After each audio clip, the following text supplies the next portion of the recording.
first of all, tell me your thoughts on the coroner's resignation. Okay. Well, I guess I would say to start that I'm glad that we finally got to this point. It's something we've been hoping for quite some time. As you know, as a Board of Commissioners, we had asked him to resign back in last October, and so as have other elected officials. And so we're glad that we could finally get to a point where we could come to terms, and he was willing to resign.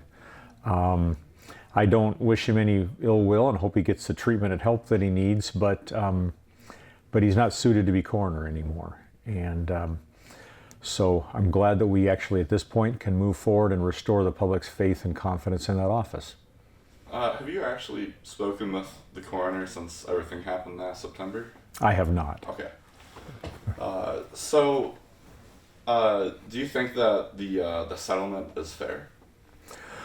Well, I think, I guess I can't speak for the board individually, but I think probably if you were to speak to us, we would have been happy not to pay anything as far as the settlement is concerned, because we felt that there was a lot of damage done to the office, to the county by his actions.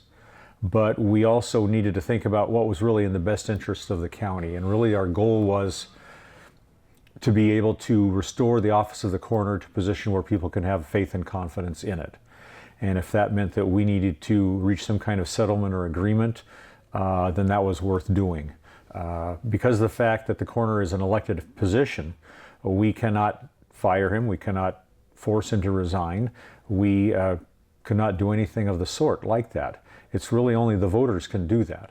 And so it was either, there was a very real prospect that he could wait out the next year and a half and continue to draw a salary from home without working. I was thankful that many in the county saw fit to start a recall petition against him.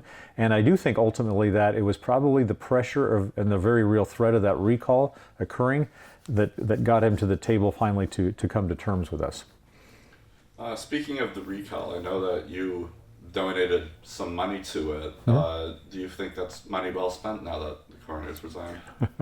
Well, it was the best decision at the time. I think I appreciate anybody who supported that effort by either gathering signatures or contributing financially to it.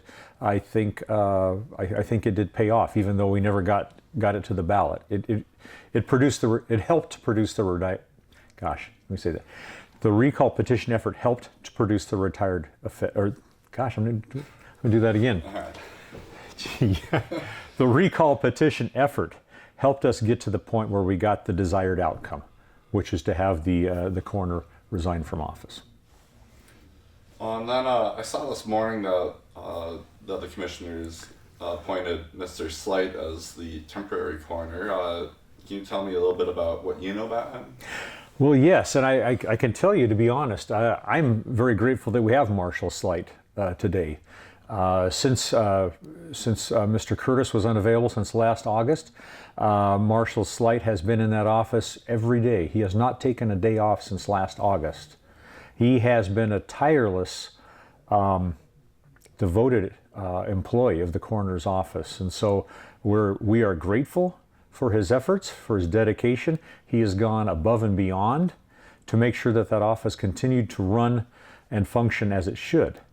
I can tell you that I know people that work in the funeral industry, people that work in hospitals, that when they've had to have a body picked up, and they're glad when they see Marshal Slight show up. He handles the families, he handles the staff very well. He's very conscientious and competent, and glad to have him. And I was happy to be able to appoint him as interim coroner today. I don't know if you can really say much about this, but do you think that there's a very real possibility that he will be the next coroner?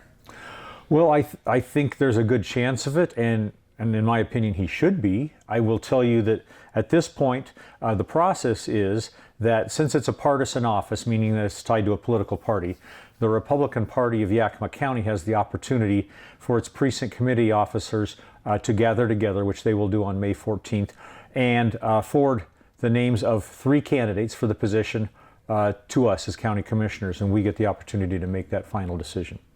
Okay. And then